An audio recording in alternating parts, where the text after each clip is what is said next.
The chandeliers above the ballroom glittered like 1,000 captured stars, casting golden light over the polished marble floors of the Grand Hyatt. Laughter and music swirled through the air, champagne glasses clinked, and waiters carried silver trays laden with hors d'oeuvres. For most, the evening was nothing but celebration, the perfect wedding of Daniel Whitmore, one of Atlanta's most eligible bachelors, and his new bride. But for Adrian Cross, seated at a corner table with a glass of bourbon in hand, it was another polished performance in a life filled with them. Adrian was the kind of man people whispered about when he entered a room. At 32, he'd built an empire of steel and glass, restoring forgotten properties and raising towers where others saw ruins. His suits were custom, his watches imported, his reputation solid. He was accustomed to winning. Yet as he sat watching his friend stumble through the first dance, Adrian felt curiously detached, as if the celebration belonged to a world just out of reach. And then it happened. The 4-tier cake, an ivory monument decorated with sugared roses, began to tremble. Somewhere in the kitchen, a waiter had bumped the table, or perhaps the base had been uneven all along.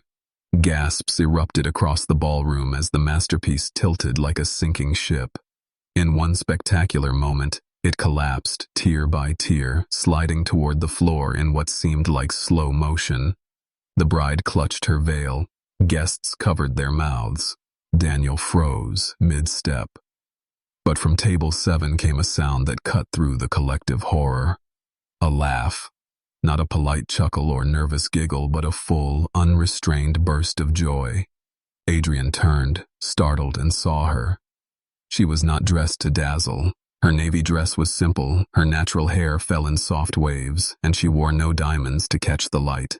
Yet she glowed in a way no Jewel could compete with.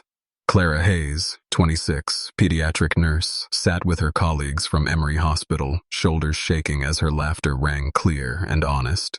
While others mourned a ruined cake, she threw her head back, eyes sparkling, as though the chaos itself was a gift meant to be savored.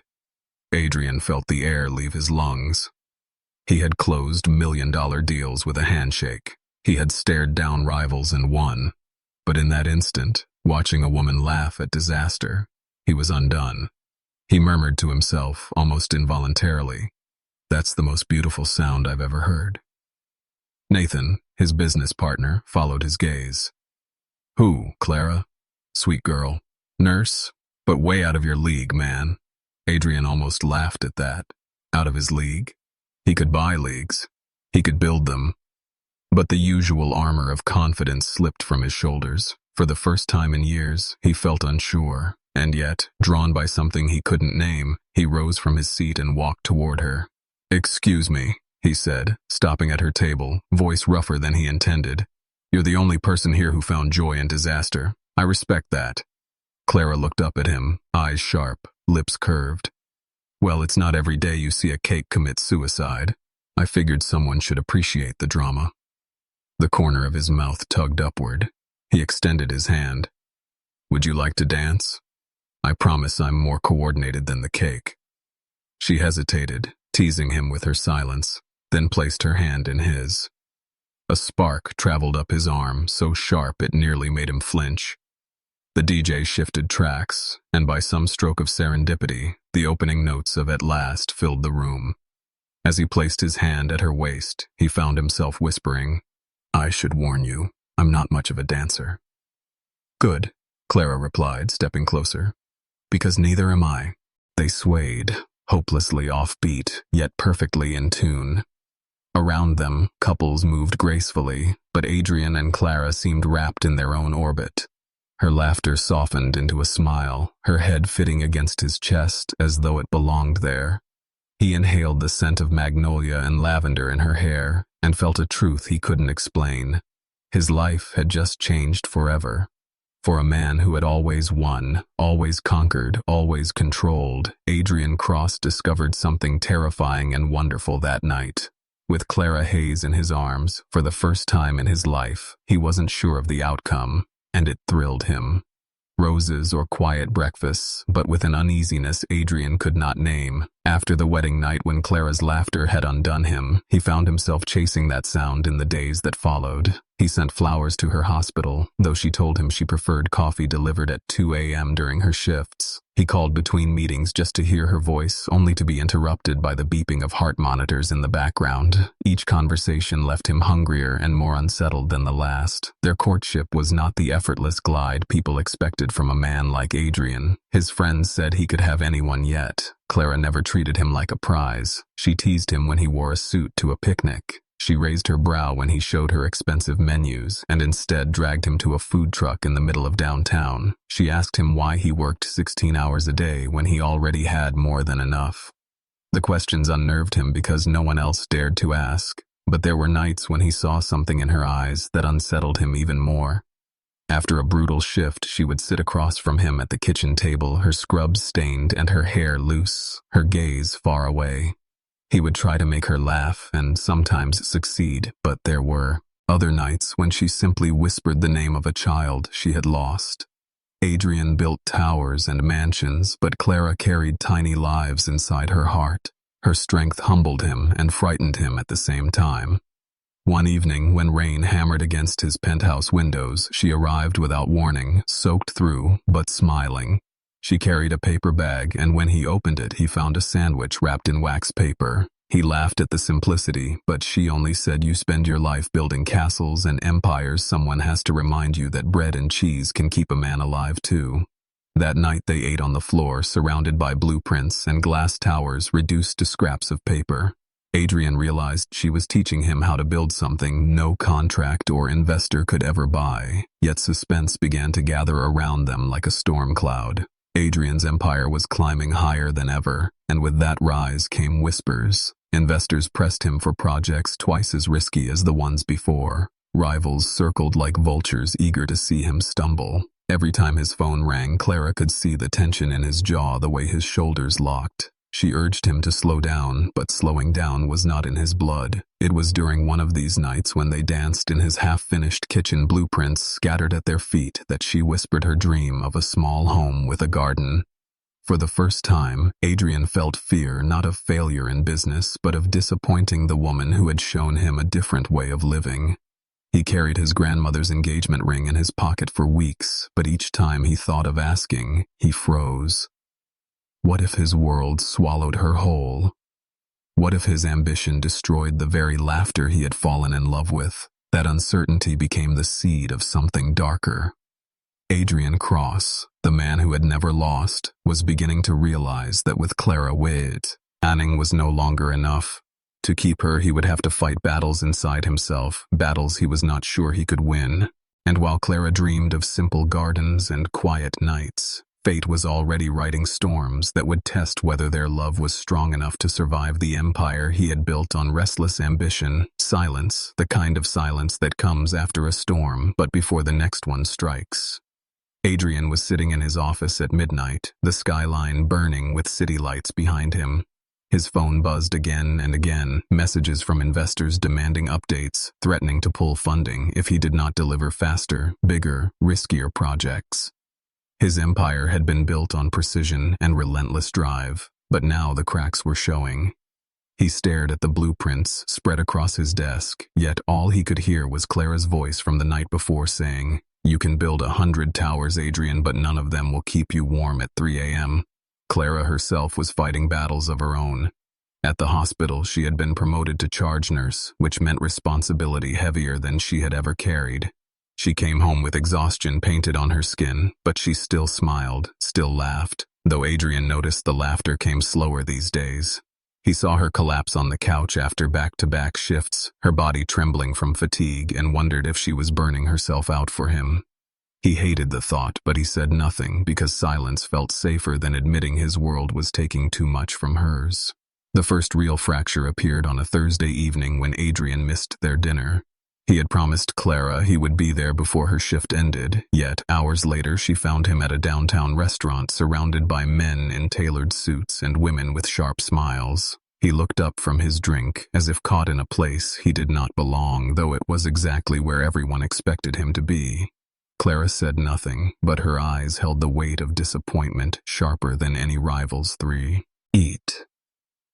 That night when she slipped into bed beside him, her warmth felt miles away. Suspense deepened when whispers reached Adrian's ears that one of his closest rivals had been buying up property near his newest project. He doubled his hours, drove his team harder, and began hiding contracts at the bottom of drawers. Clara noticed his new secrecy, the way he turned his phone over when it buzzed, the way his answers grew vague.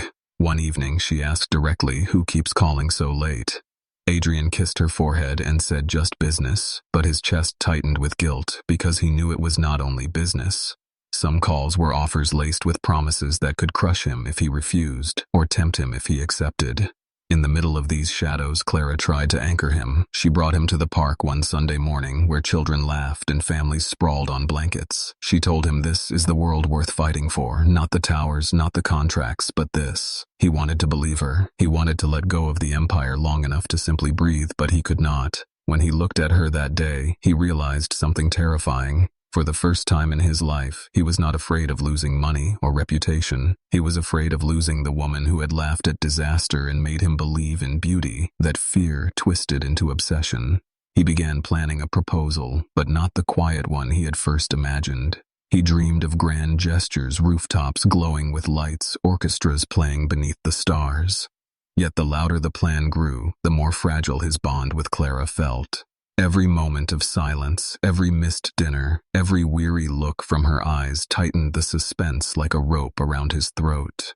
Adrian Cross, who had never doubted himself in business, was now terrified that the one thing he could not afford to lose was already slipping through his fingers. The sound of rain against glass, a steady drum that matched the unrest in Adrian's chest. Clara had been on a double shift for 36 hours. And when she finally returned home, she looked pale and drained, yet her eyes still searched for him before anything else. Adrian wanted to tell her the truth about the mounting pressure, the threats from investors, and the shadow of betrayal closing in from rivals. But when he saw her exhaustion, he swallowed the words and poured her tea instead. Silence became his shield, and it was killing him slowly. The storm outside mirrored the one inside. Adrian had taken on a contract that was too risky and too rushed. One missed deadline and his entire empire could collapse. He kept it hidden from Clara, convincing himself he was protecting her, but every hidden truth pushed them further apart. Clara began noticing his absences, the late nights, where he came home smelling of smoke and expensive cologne, the unexplained phone calls he answered in another room. She told herself to trust him, but in the quiet hours of the night, when he turned away from her in bed, she felt a cold distance spreading like frost. Suspense grew sharper when Adrian discovered sabotage on his latest site. Steel beams had been delivered bent, and unusable safety reports had been tampered with, and whispers spread that someone inside his circle was feeding his rival information. He spent nights prowling the site with his foreman, determined to catch the traitor.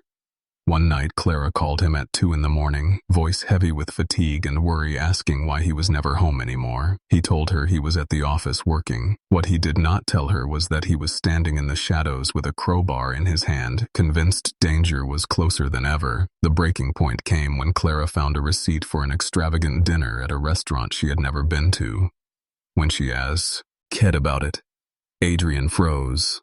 The truth was, it had been a meeting with a mysterious investor who promised salvation for his crumbling project, but the lie that slipped from his lips was easier. Just a client dinner, nothing important. Clara studied his face long enough to know he was hiding something. Her silence cut deeper than any accusation. She simply turned away, whispering, "You used to tell me everything." The suspense around them became unbearable when Adrian received an anonymous message slipped under his office door. "Walk away from the project or lose everything." He crumpled the paper with shaking hands, and for the first time in his life, Adrian Cross felt fear, not of rivals, not of failure, but of what losing Clara would mean if the empire fell apart. He drove home that night, desperate to confess, only to find her asleep on the couch, surrounded by patient files, her head resting on her folded arms. He touched her hair gently and realized he had already begun to lose her, not to another man, but to the secrets that built walls higher than any tower he had ever constructed. As the rain poured harder outside, Adrian made a vow in the darkness. He would protect her from the chaos he had created, even if it meant burning everything else to the ground. What he could not see was that Clara had already begun to sense the storm he was hiding, and that storm would force both of them into choices that could either save their love or destroy it forever. A night when the city pulsed with celebration, but Adrian felt only dread. The grand opening of one of his newest developments drew investors, journalists, and competitors into a glittering hall of glass and steel. Champagne flowed, cameras flashed, and every handshake carried the weight of power. Adrian stood in the center of it all, yet his eyes searched for Clara. She had promised to come after her shift, but the hours ticked by, and she never appeared. When the speeches ended and the applause thundered around him, he felt the absence of her laughter louder than the crowd itself. Clara had stayed behind at the hospital after one of her patients took a sudden turn. By the time she arrived at the event, the lights were dimming, and Adrian was surrounded by people whispering in his ear. She watched him from a distance, noticing how easily he slipped into the role of the untouchable millionaire.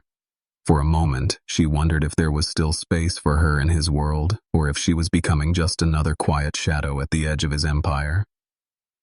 She slipped away unnoticed, leaving Adrian to wonder later why she had never shown up.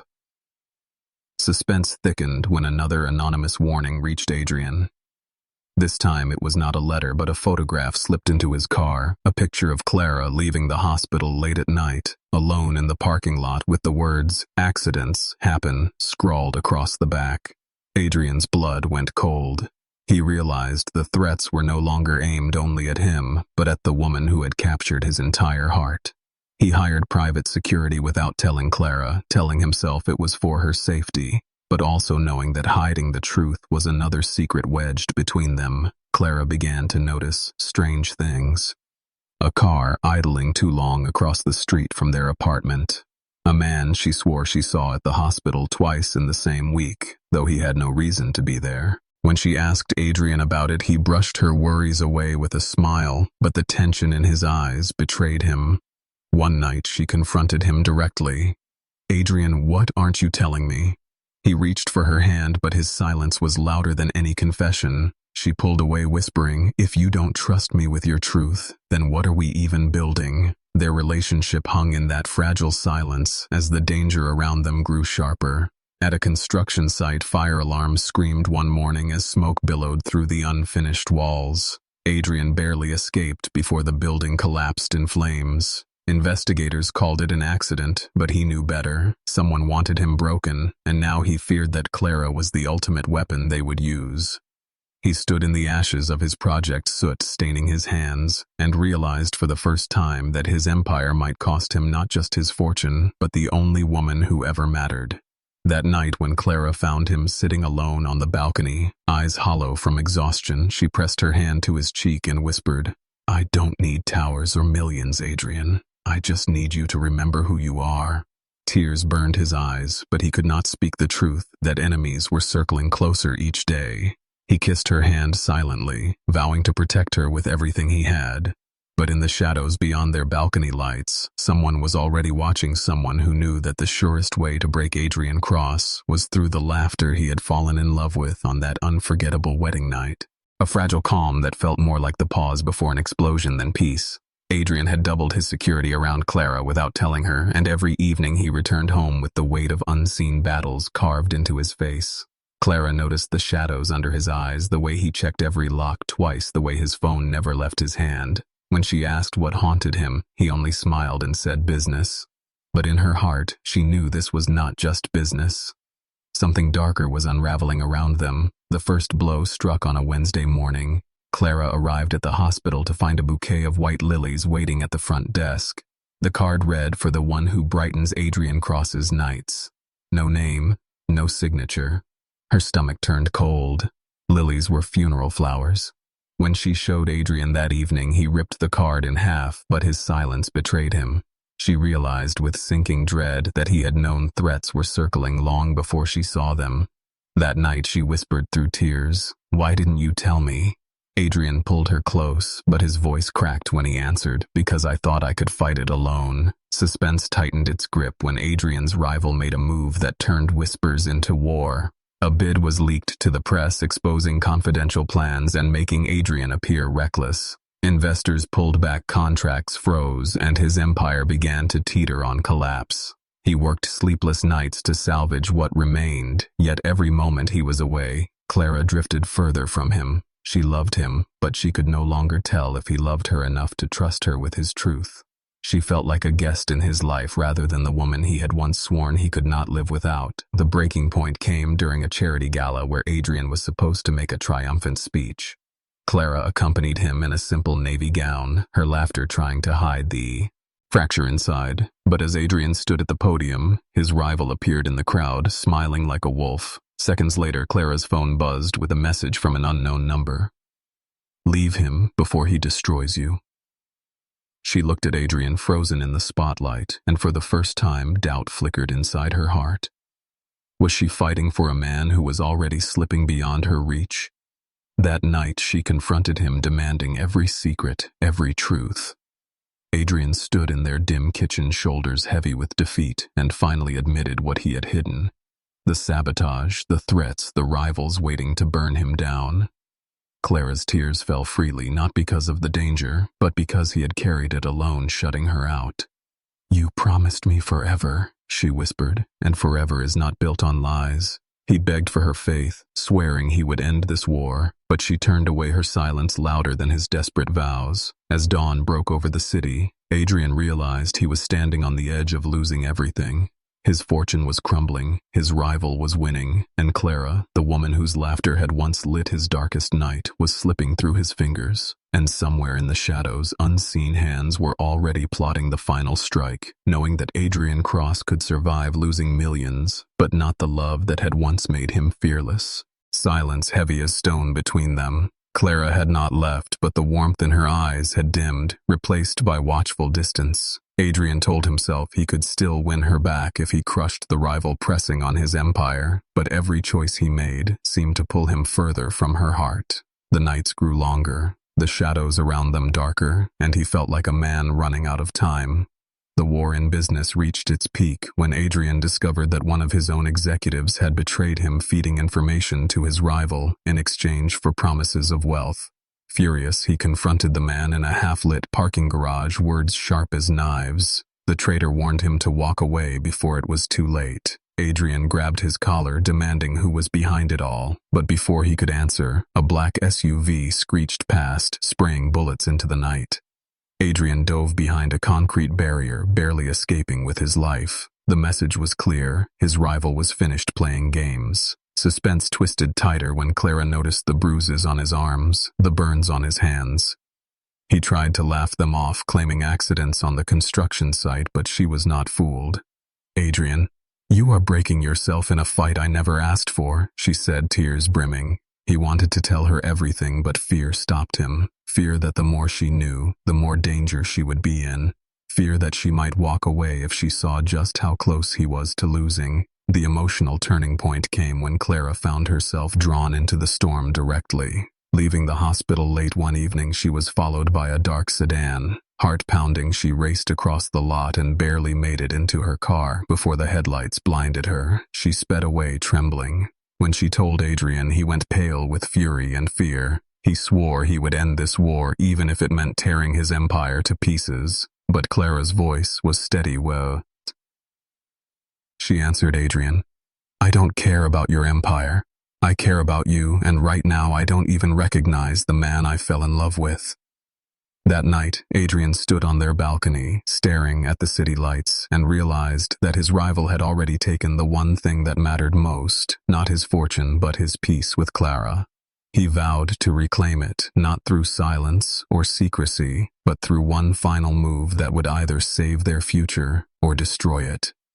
The suspense burned like fire in his chest as he began plotting a counterstrike, knowing that the next step would decide not only the fate of his empire, but the fate of the love he had built on a laugh that once turned disaster into beauty. In the shadows of the city, his rival was already preparing the next blow, and Clara still had no idea that the war raging outside was about to invade the walls of her heart. In ways she could never imagine, a night that should have been ordinary, but turned into the unraveling of everything Adrian thought he could control. Clara had just finished a long shift and came home to find him waiting with dinner and candlelight, as if trying to patch the cracks between them. She smiled faintly, but her eyes held questions he had not answered. As they ate, she asked softly, "Adrian, when will you stop fighting shadows and start letting me fight with you?"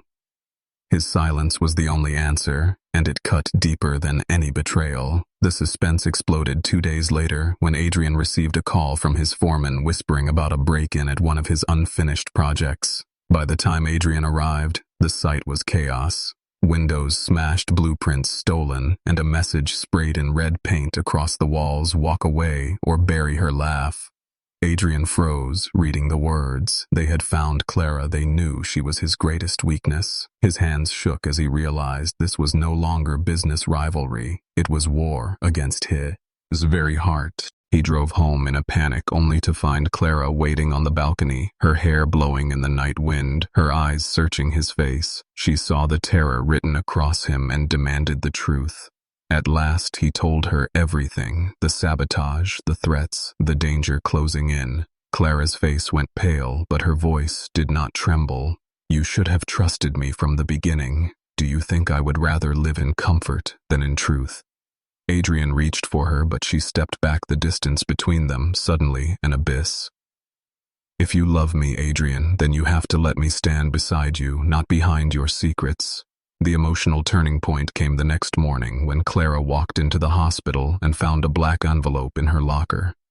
Inside was a single photograph of her and Adrian dancing in their tiny kitchen weeks earlier. On the back were words scrawled in jagged ink: "How long do you think you can keep her safe?" Clara clutched the photo, her hands trembling, realizing the enemy was watching even the most private moments of their love. She took the picture home and laid it on the table in front of Adrian. His jaw clenched, his eyes darkened, and for the first time she saw fear give way to rage. Adrian swore he would end this once and for all. He gathered files, contracts, evidence of corruption, and began building a plan that would expose his rival to the city. But the closer he came to striking back, the more Clara feared that she might lose him not to an enemy's bullet, but to his own obsession. One night she whispered, "If you choose revenge over us, then I will walk away, even if it breaks me." Adrian looked at her, tears in his eyes, because for the first time he realized he could not win both battles. He would have to choose between saving his empire or saving the woman whose laugh had once saved him. As he stood in the shadows of his office overlooking the city that had crowned him, millionaire Adrian knew the storm had reached its peak. His rival was circling closer. Clara was slipping further away, and his next move would either bind them together forever or shatter them beyond repair, a choice that weighed heavier than all the millions Adrian had ever earned.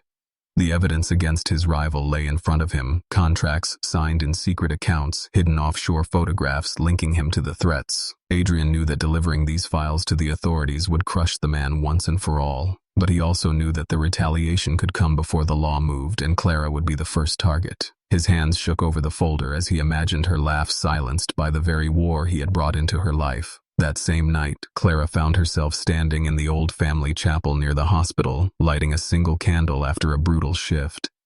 She whispered a prayer, not for safety, but for clarity. She still loved Adrian with a force that terrified her, but love without trust was a hollow thing. As she walked back into the quiet night, she noticed a figure waiting at the edge of the lot. It was not Adrian. A stranger stepped from the shadows, placing a phone in her hand. A distorted voice told her to listen and then vanished into the darkness. The recording was Adrian's voice. He was speaking with someone about the rival's empire, about strategies to break him down. But the voice on the other end was a woman's, low and persuasive. Clara recognized it with a jolt. It was the same woman she had once seen at the gala, lingering near Adrian, with a smile that was too familiar. The realization cut deep. Adrian was not only hiding the war he was fighting, he had allowed someone else too close. Doubt clawed at her chest, leaving her breathless with betrayal. When Clara confronted him, Adrian swore that nothing had happened between him and the woman, only conversations twisted by enemies to drive them apart. But his eyes flickered with the guilt of half-truths, and Clara felt herself slipping further from him. She whispered, "You are so busy proving yourself to the world that you are forgetting the only person you promised yourself to." Adrian reached for her, but she stepped back, the hurt in her heart greater than her fear of the threats outside. The suspense reached a breaking point when Clara disappeared the following evening. She never returned from her hospital shift. Adrian's world collapsed in a single phone call when her supervisor reported she had left hours earlier. Panic surged through him as he tore through the city searching for her. Then his phone buzzed with a message from an unknown number. "If you want to see her alive, bring everything you have gathered. Bring it alone." The address followed. Adrian drove through the rain, his grip tight on the wheel, his heart pounding with terror. For the first time, the millionaire who had always won felt utterly powerless. The rival had found his last weapon and was willing to destroy it without mercy. As Adrian pulled up to the abandoned warehouse on the edge of the city, he knew that this night would end one of two ways. Either he would save Clara and lose everything else, or he would lose her, and with her the only reason he had ever fought at all. Inside the darkened building, Clara waited, bound but unbroken, her eyes fierce with the same fire that had once turned a falling cake into beauty. When their eyes met across the shadows, Adrian understood with clarity sharper than ever before. All the wealth, all the battles, all the empires meant nothing. Without her laugh, without her love, he was already ruined, and as footsteps closed in around them, the final confrontation began with danger. Ours so thick it could be tasted in the air, the echo of footsteps in the warehouse and the sharp smell of oil and dust filling the air. Adrian stepped forward, holding the folder of evidence like a weapon, though his heart was pounding with terror. Clara's eyes locked on his, and even bound to a chair, she radiated defiance. The rival emerged from the shadows, flanked by men who looked more like vultures than bodyguards. He smirked and said, "You could have walked away, but pride always drags men like you into the fire." Adrian threw the folder onto the table between them. "There it is, everything you fear exposed. Let her go, and you can keep pretending you are untouchable." The rival flipped through the documents, his smirk fading as he realized the evidence was damning enough to ruin him. But instead of releasing Clara, he laughed coldly. "You think the law will save you? By the time these papers matter, she will be gone, and so will you."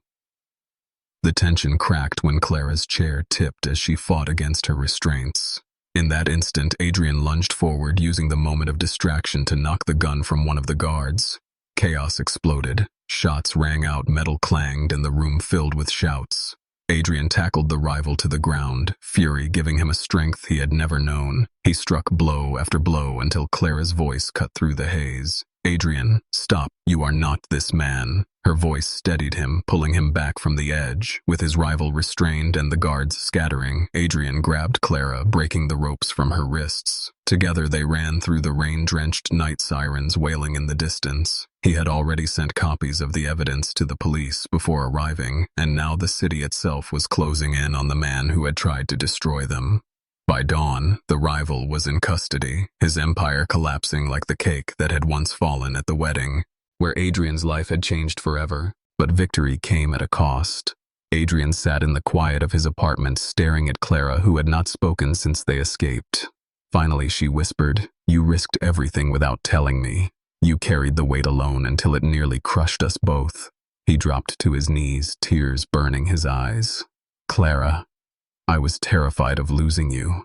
I thought if I kept you in the dark you would be safe. Instead, I nearly lost you anyway. You are my light, my anchor, my only truth. Without you, I am just a man with money and ashes."